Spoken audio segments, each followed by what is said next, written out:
I, a pizza guy, intercepted a kidnapping during a delivery. Especially after I'd given such a scattered account of the events in my panic. I just felt overwhelmed with guilt. Because my rational mind said the odds of her being a decoy girl for some large scam targeting pizza guys were low, and the odds of her being the intended victim of a predator were high. So I put my 911 call on mute, where I can hear them but they can't hear me, and turned back, heart absolutely pounding out of my chest, compulsively muttering, fuck, fuck, fuck, fuck, fuck the entire way. Then I took 911 off mute and told them I had returned to look for the girl. They weren't happy about that, but I saw her meandering past the parked cars in the street, looking to see if one was mine, and I waved her down, flashing my brights. She bounced on over to the window of my car, happy-go-lucky. I figured that was a good sign that she wasn't in on whatever this was, but I was just so scared to be back in the general area and to not know what had just happened or what was going to happen. I kept whispering, get in, and she was like, get it, huh? Oh, you want me to get the pizza from the back? I didn't want to make the same mistake with her that I had made with 911, so instead of trying to tell the whole story, I stuck to the bare basic facts. There was a man in your bushes. I'm on the phone with the police.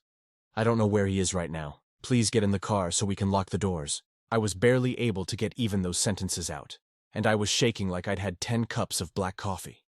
I held up my phone with 911 on the call screen to verify it for her.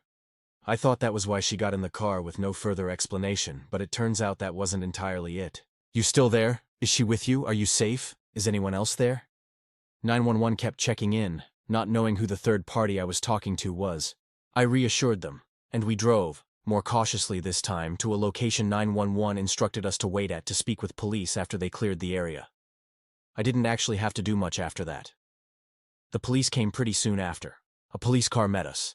I gave a statement telling them everything I observed, and she went to go speak to more officers in more detail than they needed me for. It turns out the reason she got right into a strange pizza guy's car without probing any deeper into my story is because she knew who the man was right away from my description. She had an abusive ex-boyfriend who was apparently psychotic enough that he immediately came to mind from hearing, "There's a guy in your bushes."